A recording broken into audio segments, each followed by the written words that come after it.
ನಷ್ಟ ಯಾರಿಗಾಗುತ್ತೆ? ನಷ್ಟ ಒಂದು ಸಂಸ್ಥೆಗಾಗ್ಬೋದು, ಒಂದು ವ್ಯಕ್ತಿಗಾಗ್ಬೋದು, ಮತ್ತು ಆತನ ಮನೆಗೆ ಬರುವಂಥ ಆದಾಯಕ್ಕಾಗ್ಬೋದು. ಆ ನಷ್ಟನೆಲ್ಲ ತುಂಬಿಸ್ಕೊಡೋದು ಇನ್ಶೂರೆನ್ಸ್. ಒಂದು ಸಮಸ್ಯೆ ನಡೆಸ್ತಿದ್ದೀರಾ ಅಥವಾ ಒಂದು ಫ್ಯಾಮಿಲಿ ನಡೆಸ್ತಾ ಇದ್ದೀರಾ ಅಂದಾಗ ಎಲ್ಲರ ಜೊತೆಗೆ insurance should become the basic component. That living too long, dying too early, ಅದರ ಮೇಲೆ ಇನ್ಶೂರೆನ್ಸ್ ಪ್ಲಾನ್ಗಳೆಲ್ಲ ಡಿಪೆಂಡ್ ಆಗಿರೋದು.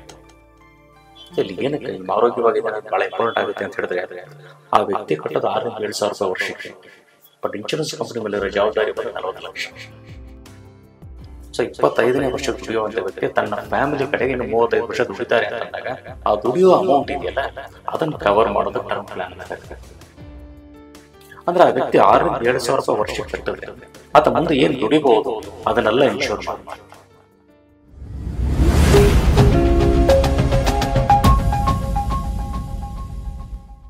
ನಮಸ್ಕಾರ ಸ್ನೇಹಿತರೆ, ಟಾಪ್ ಗುರು ಕ್ರಿಯೇಷನ್ಸ್ ಯೂಟ್ಯೂಬ್ ಚಾನಲ್ಗೆ ನಿಮಗೆ ಸ್ವಾಗತ. ಇವತ್ತಿನ ಟಾಪಿಕ್ ಲೈಫ್ ಇನ್ಶೂರೆನ್ಸ್. ಇದರ ಬಗ್ಗೆ ಮಾತಾಡೋದು ನಮ್ಮ ಜೊತೆ ಇದ್ದಾರೆ ಈ ಚಾನೆಲ್ ನಿರ್ದೇಶಕರಾದ ಜಗದೀಶ್ ಮುತ್ಸ್ವಾಮಿ ಸರ್. ಬನ್ನಿ ಅವ್ರನ್ನ ವೆಲ್ಕಮ್ ಮಾಡೋಣ. ನಮಸ್ಕಾರ, ಕಾರ್ಯಕ್ರಮಕ್ಕೆ ಸ್ವಾಗತ.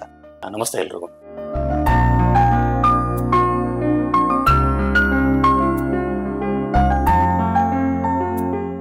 ಸರ್, ಇನ್ಶೂರೆನ್ಸ್ ಅಂದ್ರೆ ಏನು, ಮತ್ತೆ ಯಾರು ತಗೋಬೇಕು ಮತ್ತೆ ಯಾಕೆ ತಗೋಬೇಕು? ಇದು ಒಂದು ರೀತಿ ಬೇಸಿಕ್ ಕ್ವಶನ್. ಇನ್ಶೂರೆನ್ಸ್ ಅಂತಂದ್ರೆ ಆಗುವಂತ ನಷ್ಟನ ತುಂಬಿಸೋದು ಇನ್ಶೂರೆನ್ಸ್. ನಷ್ಟ ಯಾರಿಗಾಗುತ್ತೆ? ನಷ್ಟ ಒಂದು ಸಂಸ್ಥೆಗಾಗ್ಬೋದು, ಒಂದು ವ್ಯಕ್ತಿಗಾಗ್ಬೋದು, ಮತ್ತು ಆತನ ಮನೆಗೆ ಬರುವಂಥ ಆದಾಯಕ್ಕಾಗ್ಬೋದು. ಆ ನಷ್ಟನೆಲ್ಲ ತುಂಬಿಸ್ಕೊಡೋದು ಇನ್ಶೂರೆನ್ಸ್. ಸೊ ಈಗ ಏನಾಗುತ್ತೆ ಅಂತ ಹೇಳಿದ್ರೆ, ಒಬ್ಬ ವ್ಯಕ್ತಿ ದುಡಿತಿದ್ದಾನೆ ಅಂತ ಹೇಳಿದ್ರೆ ಆತನ ಹೆಚ್ಚು ಕಮ್ಮಿ ಆಗುತ್ತೆ. ಇನ್ಶೂರೆನ್ಸ್ ಹೆಚ್ಚು ಕಮ್ಮಿ ಆಯಿತು ಅಂದ್ರೆ ಅಕಸ್ಮಾತ್ ಆತನ ತೀರೋದ್ರೆ ಆತನ ವಾಪಸ್ ಕೊಡೋದಕ್ಕಾಗಲ್ಲ.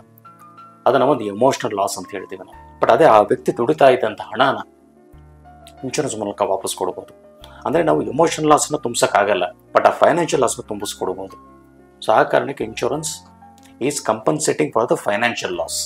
ಯಾರು ತಗೋಬೇಕು ಅಂತ ಹೇಳಿದ್ರೆ, ಯಾರಿಗೆ ತನ್ನ ಕುಟುಂಬ ಅಥವಾ ತಮ್ಮ ಸಂಸ್ಥೆ ಮೇಲೆ ಒಂದು ಜವಾಬ್ದಾರಿ ಅನ್ನೋದಿದೆಯೋ ಪ್ರತಿಯೊಬ್ಬರು ತಗೋಬೇಕು.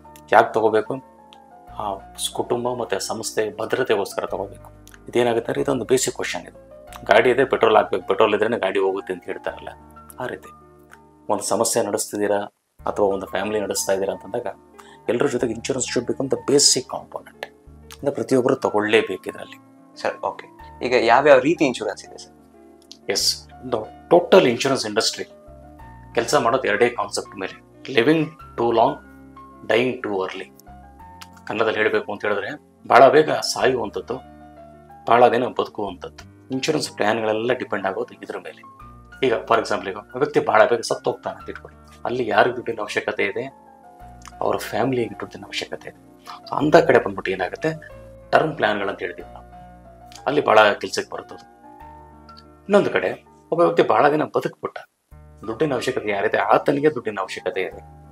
ಅಲ್ಲಿ ಏನಾಗುತ್ತೆ, ಸೇವಿಂಗ್ಸ್ ಪ್ಲ್ಯಾನ್, ಪೆನ್ಷನ್ ಪ್ಲ್ಯಾನ್, ಇಂಥ ಪ್ಲ್ಯಾನ್ಗಳೆಲ್ಲ ಬರುತ್ತೆ.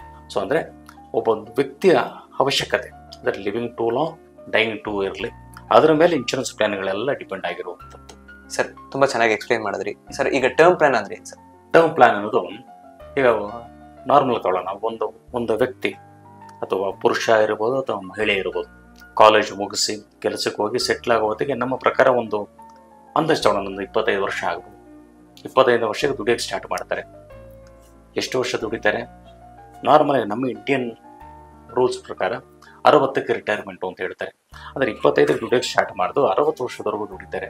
ಅಂದರೆ 35 ವರ್ಷ ದುಡಿತಾ ಇರ್ತಾರೆ. ಸೊ 25ನೇ ವರ್ಷಕ್ಕೆ ದುಡಿಯುವಂಥ ವ್ಯಕ್ತಿ ತನ್ನ ಫ್ಯಾಮಿಲಿ ಕಡೆಗೆ ಇನ್ನು 35 ವರ್ಷ ದುಡಿತಾರೆ ಅಂತಂದಾಗ ಆ ದುಡಿಯೋ ಅಮೌಂಟ್ ಇದೆಯಲ್ಲ ಅದನ್ನು ಕವರ್ ಮಾಡೋದು ಟರ್ಮ್ ಪ್ಲಾನ್ ಅಂತ ಕರಿತೀವಿ.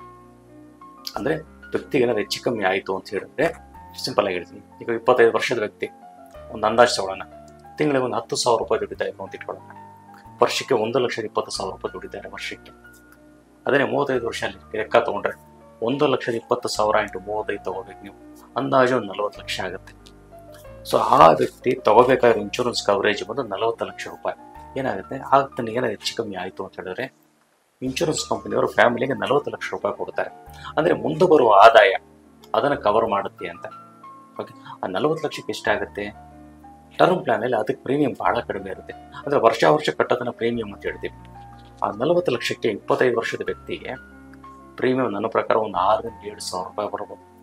ಅಂದರೆ ಆ ವ್ಯಕ್ತಿ 6,000-7,000 ರೂಪಾಯಿ ವರ್ಷಕ್ಕೆ ಕಟ್ಟಿದ್ರೆ ಆತ ಮುಂದೆ ಏನು ದುಡಿಬಹುದು ಅದನ್ನೆಲ್ಲ ಇನ್ಶೂರ್ ಮಾಡ್ತಾನೆ. ಸೊ ಆ ಕಾರಣಕ್ಕೆ ಟರ್ಮ್ ಪ್ಲಾನ್ ಅನ್ನೋದು ಇನ್ಶೂರೆನ್ಸ್ ಸ್ಟಾರ್ಟ್ ಮಾಡ್ಬೇಕಾದ್ರೆ ಫಸ್ಟ್ ಮಾಡಬೇಕಾಗಿರೋದು ಟರ್ಮ್ ಪ್ಲಾನ್. ಪ್ರೀಮಿಯಂ ಭಾಳ ಕಡಿಮೆ ಇರುತ್ತೆ, ಬಟ್ ಇದನ್ನು ಯಾರು ಕೊಡ್ತಾರೆ ಅಂತ ಹೇಳಿದ್ರೆ ದುಡಿಯುವಂಥವ್ರು ಕೊಡ್ತಾರೆ. ಅಂದರೆ ಇದನ್ನು ತಗೋಬೇಕಾದ್ರೆ ಆ ವ್ಯಕ್ತಿ ದುಡಿತಾ ಇರಬೇಕು. ಅಂದರೆ ಪಾಲಿಸಿ ತಗೋಬೇಕಾದ್ರೆ ಆತ ತನ್ನ ಸ್ಯಾಲರಿ ಸ್ಲಿಪ್ಗಳನ್ನ ಕೊಡಬೇಕು, 3 ತಿಂಗಳು ಸ್ಯಾಲರಿ ಸ್ಲಿಪ್ ಕೊಡಬೇಕು, 6 ತಿಂಗಳು bank statement salary account credit ಆಗ್ತಾ ಇದೆ ಅನ್ನೋದನ್ನು ತೋರಿಸ್ಬೇಕಾಗುತ್ತೆ. ಅಂದರೆ ಇದರ ಅರ್ಥ ಏನು ಅಂತ ಹೇಳಿದ್ರೆ, ನಾನು ಅವತ್ತು ಹೇಳಿದೆ ನನಗೆ, ಅಂದರೆ ಇನ್ಶೂರೆನ್ಸ್ ಅನ್ನೋದು ಬಂದು ಲಾಭ ಮಾಡ್ಕೊಳ್ಳೋದಕ್ಕಲ್ಲ, ನಷ್ಟ ತುಂಬಿಸೋದಕ್ಕೆ ಅಂತ ಹೇಳಿದೆ. ಅಂದರೆ ಆ ವ್ಯಕ್ತಿ ದುಡಿತಾ ಇದ್ದಾನೆ, ಅದರಿಂದ ಹೆಚ್ಚು ಕಮ್ಮಿ ಆಯ್ತು ದುಡ್ಡು ಹೋಗುತ್ತೆ. ಆ ಕಾರಣಕ್ಕೆ ಏನಾಗುತ್ತೆ, ಇದನ್ನು ಕೊಡ್ತೀವಿ ನಾವು. ಅಂದರೆ ಆತ ಸ್ಯಾಲರಿ ಸ್ಲಿಪ್ ಕೊಡಬೇಕು, ಬ್ಯಾಂಕ್ ಸ್ಟೇಟ್ಮೆಂಟ್ ಕೊಡಬೇಕು, ಮತ್ತು ಸುಮಾರು ಕಡೆ ಏನಾಗುತ್ತೆ ಇದಕ್ಕೆ ಮೆಡಿಕಲ್ಸ್ ಮಾಡ್ತಾರೆ. ಪಾಲಿಸಿ ತಗೊಳ್ಳೋಂಥ ವ್ಯಕ್ತಿ ಮೆಡಿಕಲ್ ಟೆಸ್ಟ್ ತೊಗೋಬೇಕಾಗುತ್ತೆ, ಅಂದರೆ ಆತ ಆರೋಗ್ಯವಾಗಿದ್ದಾನೆ ಅಂತ. ಇಲ್ಲಿ ಏನಕ್ಕೆ ಈ ಆರೋಗ್ಯವಾಗಿದ್ದಾನೆ ಅಂತ ಭಾಳ ಇಂಪಾರ್ಟೆಂಟ್ ಆಗುತ್ತೆ ಅಂತ ಹೇಳಿದ್ರೆ, ಆ ವ್ಯಕ್ತಿ ಕಟ್ಟೋದು 6 ರಿಂದ 7 ಸಾವಿರ ರೂಪಾಯಿ ವರ್ಷಕ್ಕೆ. ಬಟ್ ಇನ್ಶೂರೆನ್ಸ್ ಕಂಪನಿ ಮೇಲಿರೋ ಜವಾಬ್ದಾರಿ ಬಂದು 40 ಲಕ್ಷ. ಸೊ ಆ ಕಾರಣಕ್ಕೆ ಮೆಡಿಕಲ್ ಟೆಸ್ಟ್ ಎಲ್ಲ ಮಾಡಿ ಪಾಲಿಸಿ ಇಶ್ಯೂ ಮಾಡ್ತಾರೆ. ಸೊ ಒಬ್ಬ ವ್ಯಕ್ತಿ ಇನ್ಶೂರೆನ್ಸ್ ಒಳಗೆ ಕಾಲಿಡ್ತಾನೆ, ದುಡಿಯೋಕ್ಕೆ ಸ್ಟಾರ್ಟ್ ಮಾಡ್ದ ಅಂತ ಕೂಡಲೇ ಫಸ್ಟು ತಗೋಬೇಕಾಗಿರೋದು ಟರ್ಮ್. ಸರ್, ಇವಾಗ ಅವ್ರು ದುಡಿತಿರ್ಬೇಕಾದ್ರೆ ಟರ್ಮ್ ಪ್ಲಾನ್ ತಗೊಂಡಿರ್ತಾರೆ, ಅವ್ರು ಸಡನ್ ಆಗಿ ದುಡಿಯೋದ್ ನಿಲ್ಲಿಸ್ಬಿಟ್ರೆ ಏನಾಗುತ್ತೆ ಸರ್? ಟರ್ಮ್ ಪ್ಲಾನ್ ಹೇಳಿದಂಗೆ ಜನರಲಿ ಇನ್ನೊಂದು ಇದ್ರೆ ಹೇಳ್ತೀನಿ. ಟರ್ಮ್ ಪ್ಲಾನ್ ಆಗಲಿ ಎಕ್ಸ್ಪ್ಲೈನ್ ಮಾಡೋದು ಏನಕ್ಕೆ ತಗೋಬೇಕು ಅಂತ ಹೇಳಿದ್ರೆ, ಅದನ್ನ ದುಡ್ಡನ್ನು ದುಡಿ ಮೇಲೆ ಕಂಪನ್ಸೇಟ್ ಮಾಡೋದಕ್ಕೆ ಅಂತ. ಈಗ ನಾವೆಲ್ಲರೂ ಈಗ ಅದು ನಾನು ಈಗಲೂ ಹೇಳ್ತೇನೆ, ಪುರುಷ ಇರ್ಬೋದು ಅಥವಾ ಮಹಿಳೆ ಇರ್ಬೋದು, ನಾವು ದುಡಿಯೋಕ್ಕೆ ಸ್ಟಾರ್ಟ್ ಮಾಡಿದ್ವಿ ಅಂದರೆ ನಾವು ನಮ್ಮ ಮನೆಗೆ ಬಂದು ನಾವು ATM ಹೋಗ್ತೀವಿ, ATM ಆಗ್ತೀವಿ. ATM ಏನು ಕೆಲಸ ಮಾಡುತ್ತೆ? ಫಾರ್ ಎಕ್ಸಾಂಪಲ್ ನೀವು ಒಂದು ಬ್ಯಾಂಕ್ ಹೋಗ್ತೀರಾ ಅಂತ ತಿಳ್ಕೊಳ್ಳಿ, ATM ಅಲ್ಲಿ ಕ್ಯಾಶ್ ಇಲ್ಲ ಅಂತಂದ್ರೆ ನಮ್ಗೆ ಎಷ್ಟು ಸಂಕಟ ಆಗುತ್ತೆ. ಆ್ಯಕ್ಚುಲಿ ಒಂದು ATM ಹೋದ್ರೆ ದುಡ್ಡು ಬರುತ್ತೆ, ಆ ATM ಅಲ್ಲಿ ಕ್ಯಾಶ್ ಇಲ್ಲ ಅಂತ ಹೇಳಿದ್ರೆ ಅದನ್ನು ನೀವೊಂದು ರೀತಿ ಯೋಚನೆ ಮಾಡಿ. ಈಗ ನಮ್ಮ ಮನೆಗೆ ನಾವು ATM ನಾವು ದುಡಿಯೋದು ನಿಲ್ಲಿಸ್ಬಿಟ್ರೆ ಮನೆಯವ್ರಿಗೇನು ತೊಂದರೆ ಆಗುತ್ತೆ. ದುಡಿಯೋದು ನಿಲ್ಲಿಸಿರೋದು ಸುಮಾರು ಕಾರಣಗಳಿರ್ಬೋದು, ಆ ವ್ಯಕ್ತಿನೇ ಇಲ್ಲದೆ ಇರಬಹುದು, ಈ ವ್ಯಕ್ತಿಗೆ ಆರೋಗ್ಯ ಕೆಟ್ಬಿಡ್ಬೋದು. ಸೊ ಆ ಕಾರಣಕ್ಕೆ ಟರ್ಮ್ ಪ್ಲಾನ್ ದುಡಿತಾರೋರು ತಗೊಳ್ಳೇಬೇಕು. ತಗೊಂಡ ಮೇಲೆ ದುಡಿಯೋದು ನಿಲ್ಲಿಸ್ಬಿಟ್ರೆ ಏನಾಗುತ್ತೆ?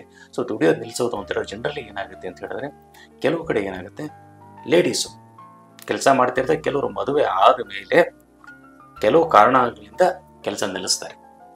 ಟರ್ಮ್ ಪ್ಲಾನ್ಲಿಂದ ಏನು ತೊಂದರೆ ಆಗೋದಿಲ್ಲ. ಏನಕ್ಕೆ ಅಂತ ಹೇಳಿದ್ರೆ, ಟರ್ಮ್ ಪ್ಲಾನ್ ಬರೋದು ನೀವು ಪಾಲಿಸಿ ತಗೋಬೇಕಾದ್ರೆ ದುಡಿತಾ ಇದ್ರೆ, ಅವಾಗ ನೀವು ಇನ್ಕಮ್ ಪ್ರೂಫ್ ಕೊಟ್ರೆ, ನೀವು ಆಮೇಲೆ ಕೆಲಸ ನಿಲ್ಲಿಸಿದ್ರು ಪಾಲಿಸಿ ಕಂಟಿನ್ಯೂ ಆಗುತ್ತೆ, ನೀವು ಪ್ರೀಮಿಯಂ ಕಟ್ತಾ ಇರಬೇಕಷ್ಟೇ.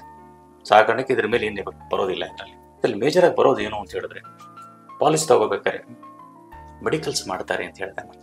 ಮೆಡಿಕಲ್ಸ್ ಮಾಡಿದಾಗ ವ್ಯಕ್ತಿ ಆರೋಗ್ಯವಾಗಿರಬೇಕು. ಫಾರ್ ಎಕ್ಸಾಂಪಲ್ ಈಗ ಇದನ್ನು ಬ್ಲಡ್ ಟೆಸ್ಟಲ್ಲಿ ವ್ಯಕ್ತಿಗೆ ಏನೋ ಶುಗರ್ ಇದೆ ಅಥವಾ ಥೈರಾಯ್ಡ್ ಇದೆ ಏನಾದ್ರು ಬಂತು ಅಂತಂದರೆ, ಅವಾಗ ಏನಾಗುತ್ತೆ, ಇನ್ಶೂರೆನ್ಸ್ ಕಂಪನಿ ಡಿಸೈಡ್ ಮಾಡಬಹುದು ಇವ್ರಿಗೆ ಇನ್ಶೂರೆನ್ಸ್ ಕೊಡಬಹುದಾ ಇಲ್ವಾ ಅಂತ. ಅಥವಾ ಕೊಡಬಹುದು ಅಂತ ಹೇಳಿದ್ರೆ ಇದೇ ರೇಟಲ್ಲಿ ಕೊಡಬೇಕಾ ಅಥವಾ ಪ್ರೀಮಿಯಂ ಸ್ವಲ್ಪ ಜಾಸ್ತಿ ಮಾಡಬೇಕಾ ಅಂತ ಡಿಸೈಡ್ ಮಾಡ್ತಾರೆ. ಅದನ್ನು ಒಂದು ಲೋಡಿಂಗ್ ಅಂತ ಕರಿತೀವಿ. ಲೋಡಿಂಗ್ ಅಂದರೆ ಏನು ಅಂತಾರೆ, ವ್ಯಕ್ತಿಗೆ ಶುಗರ್ ಇದೆ, BP ಇದೆ, ಥೈರಾಯ್ಡ್ ಇದೆ, ಅವರಿಗೆ ನಾವು ಇದೇ ರೇಟಲ್ಲಿ ಕೊಡ್ಲಿಕ್ಕೆ ಬರಲ್ಲ, ಅವರು ಸ್ವಲ್ಪ ಪ್ರೀಮಿಯಂ ಜಾಸ್ತಿ ಮಾಡ್ತೀವಿ ಅಂತ ಹೇಳಿದ್ರೆ ಲೋಡಿಂಗ್ ಅಂತ ಅದನ್ನು ಮಾಡಿ ಪಾಲಿಸಿ ಕೊಡ್ತಾರೆ. ಟರ್ಮ್ ಪ್ಲಾನಲ್ಲಿ ಏನಾಗಿದೆ, ಒಂದ್ಸತಿ ಪ್ರೀಮಿಯಂ ಕೊಟ್ಬಿಟ್ರು ಅಂತ ಹೇಳಿದ್ರೆ ಪಾಲಿಸಿ ಮುಗಿಯೋವರೆಗೂ ಸೇಮ್ ಇರುತ್ತೆ, ಅದರಲ್ಲಿ ಬದಲಾವಣೆ ಆಗೋದಿಲ್ಲ. ಟರ್ಮ್ ಪ್ಲಾನ್ ಇನ್ನೊಂದು ಮೇಜರಾಗಿ ಪ್ರೀಮಿಯಂ ಯಾವ್ದ್ರಲ್ಲಿ ಡಿಫ್ರೆನ್ಸ್ ಬರುತ್ತೆ ಅಂತ ಹೇಳಿದ್ರೆ, ಸ್ಮೋಕ್ ಮಾಡೋದು, ಸ್ಮೋಕ್ ಮಾಡದೇ ಇರೋದು. ಸಿಂಪಲ್ ಆಗಿ ಹೇಳಬೇಕು ಅಂತ ಹೇಳಿದ್ರೆ, ಸ್ಮೋಕ್ ಮಾಡದೇ ಇರೋ ವ್ಯಕ್ತಿಗೆ ಪ್ರೀಮಿಯಂ ಒಂದು 50,000 ಇತ್ತು ಅಂತ ಹೇಳಿದ್ರೆ, ಅದೇ ಸ್ಮೋಕ್ ಮಾಡುವಂಥ ವ್ಯಕ್ತಿಗೆ 75 ರಿಂದ 80,000 ಇರುತ್ತೆ. ಆಲ್ಮೋಸ್ಟ್ 50 ರಿಂದ 60% ಜಾಸ್ತಿ ಇರುತ್ತೆ. ಇದು ಕಂಪಲ್ಸರಿ ತಗೊಳ್ಳೇಬೇಕು. ಏನಾಗುತ್ತೆ, ಸ್ಮೋಕ್ ಮಾಡುವಂಥ ವ್ಯಕ್ತಿ ನಾನು ಸ್ಮೋಕ್ ಮಾಡೋದಿಲ್ಲ ಅಂತೇಳಿ ಪಾಲಿಸಿ ತಗೊಳ್ಳೋದು, ತಗೊಂಡ್ರು ನಾಳೆ ದಿನ ಕ್ಲೈಮ್ ಬಂತು ಅಂತಂದರೆ ಕ್ಲೈಮಲ್ಲಿ ತೊಂದರೆ ಆಗುತ್ತೆ. ಜನರಲಾಗಿ ಏನು ಮಾಡ್ತಾರೆ, ಪಾಲಿಸಿ ಕೊಡಬೇಕಾದ್ರೆ ಒಬ್ಬ ವ್ಯಕ್ತಿ ತಾನು ಸ್ಮೋಕ್ ಮಾಡೋದಿಲ್ಲ ಅಂತ ಹೇಳಿದ್ರೆ ಆತನಿಗೆ ಒಂದು ನಿಕೋಟಿನ್ ಟೆಸ್ಟ್ ಮಾಡ್ತಾರೆ, ಬ್ಲಡ್ಡಲ್ಲಿ ನಿಕೋಟಿನ್ ಟ್ರೇಸಸ್ ಇದೆಯಾ ಇಲ್ವಾ ಅಂತ. ಸ್ಮೋಕ್ ಮಾಡೋ ವ್ಯಕ್ತಿ ಬ್ಲಡ್ಡಲ್ಲಿ ನಿಕೋಟಿನ್ ಟ್ರೇಸಸ್ ಇರುತ್ತೆ. ಸೊ ಆ ಕಾರಣಕ್ಕೆ ಅದನ್ನು ಟೆಸ್ಟ್ ಮಾಡಿ ಪಾಲಿಸಿ ಇಶ್ಯೂ ಮಾಡ್ತಾರೆ. ಆಮೇಲೆ ಇನ್ಶೂರೆನ್ಸ್ ಲ್ಯಾಂಗ್ವೇಜಲ್ಲಿ ಸ್ಮೋಕಿಂಗ್, ನಾನ್ ಸ್ಮೋಕರ್ ಅಂತ ಯಾರನ್ನು ಕರೀತಾರೆ ಅಂತ ಹೇಳಿದ್ರೆ, 2 ವರ್ಷ ಸಿಗರೆಟ್ ಸೇವನೆ ಬಿಟ್ಟಿರಬೇಕು. ಕೆಲವರು ನಾನು 3 ತಿಂಗಳಿಂದ ಸೇವನೆ ಮಾಡ್ತಿಲ್ಲ, 6 ತಿಂಗಳಿಂದ ಸಿಗರೆಟ್ ಬಿಟ್ಟಿದ್ದೀನಿ, ನಾನು ತಿಂಗಳು 1 ಸಿಗರೆಟ್ ಸೇದುತ್ತೀನಿ, 6 ತಿಂಗಳು 1 ಸಿಗರೆಟ್ ಸೇತೀನಿ, ಅದರಲ್ಲಿ ಲೆಕ್ಕಕ್ಕೆ ಬರೋದಿಲ್ಲ. 2 ವರ್ಷದಿಂದ ಸಿಗರೆಟ್ ಮುಟ್ಲಿಲ್ಲ ಅಂತ ಹೇಳಿದ್ರೆ ಆತ ಮತ್ತೆ ಸ್ಮೋಕ್ ಮಾಡೋದು ಸ್ವಲ್ಪ ಚಾನ್ಸಸ್ ಬಹಳ ಕಡಿಮೆ. ಆ ಕಾರಣಕ್ಕೆ ಅದನ್ನು ನಾನ್ ಸ್ಮೋಕರ್ ಅಂತ ಕರೀತಾರೆ. ಸೊ ಒಬ್ಬರು ಟರ್ಮ್ ಪ್ಲಾನ್ ತಗೋಬೇಕಾದ್ರೆ ಆ ಟೈಮಲ್ಲಿ ನೀವು ಕೇಳೋರ ಕ್ವಶನ್ಗೆ, ಈಗ ಒಬ್ರು ಈಗ ಸ್ಮೋಕ್ ಮಾಡ್ತಿದ್ದಾರೆ, ಪಾಲಿಸಿ ತೊಗೊಂಡ್ರು, ಒಂದು 4 ವರ್ಷ ಆಯಿತು, ಅಷ್ಟೊಂದು ಸಿಗರೆಟ್ ಬಿಟ್ಬಿಟ್ಟಿದ್ದು ಸಿಗರೇಟ್ ಅಂತ 4 ವರ್ಷ ಆದಮೇಲೆ ಮತ್ತೆ ಒಂದು ಪ್ಲಾನ್ ತಗೋತಿದ್ದಾರೆ ಅಂತ ಹೇಳಿದ್ರೆ ಅವಾಗ ನಾನ್ ಸ್ಮೋಕರ್ ಅಂತ ತಗೋಬಹುದು. ಸರಿ, ಈಗ ಒಬ್ಬ ವ್ಯಕ್ತಿ ಎಷ್ಟು ಸಮ್ ಅಶ್ಯೂರ್ಡ್ ತಗೊಬೋದು ಸರ್, ಅಂದ್ರೆ ಕವರೇಜ್?